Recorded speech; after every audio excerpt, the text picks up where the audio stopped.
Xitoy kirib kelyapti. Mehmonxonalarimiz xitoyliklarga to'ldi. Bozordan arzon narx bilan sindirib, keyin xohlaganini qilishadi. Ko'chada xitoycha yozuvlar, "Voydod" degan vahima sizgacha yetib keldimi?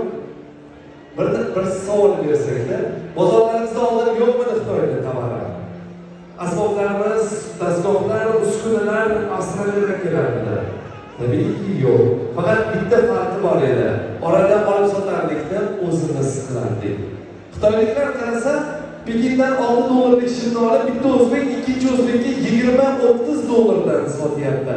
Agar puli borligini bilib qolsa, 40-50 dollardan tiqib olyapti. 10 dollardan sotgandan keyin hamma xitoylikdan oladi o'sha shimni. Yoki restoranlarimizda yo'qmidi? Mijoz o'rganib olgandan keyin masalliqdan urib qolish, ovqatning mazasi aynishadi. Biz xitoylik qassoblardan o'rgandikmi? Lahm go'shti pulni olib, orasiga yog' yoki suyak tiqib yuborishdi. Savdoda yolg'on ishlatishdi. Musofirdagi vatandoshini uxlatib ketishdi. Qaysi biri yo'q edi bizda? Bir narsani qachondir anglashimiz kerak. O'zbekda sindiradigan millat yo'q. O'ziga o'zi dushman bo'lmasa, insof va vijdon yo'q jamiyatga. Xitoy ham, Rossiya ham, Turkiya ham eshikda deb kirib kelaveradi.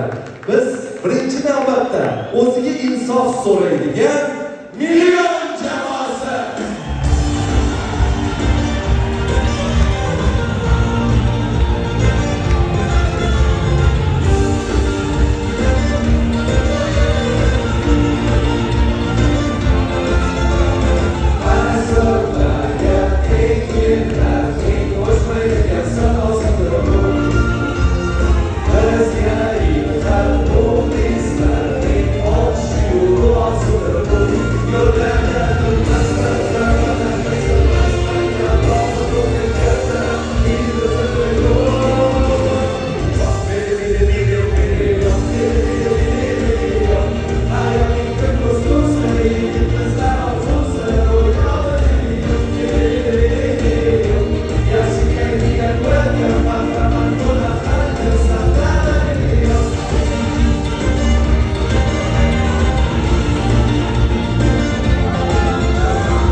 Bugun aynan siz bilan birgalikda millionning o'chal to'yiga 12 yilligiga bag'ishlangan konsertni eng oxirgi kunini yakunlayapmiz va aynan mana shu konsertni 12 yil mobaynida omadli yoki muvaffaqiyatsiz chiqishidan qat'iy nazar millionni xalqlar do'stligidan turib har konsertda qo'llab-quvvatlab turgan muxlislarimizga bag'ishlaymiz.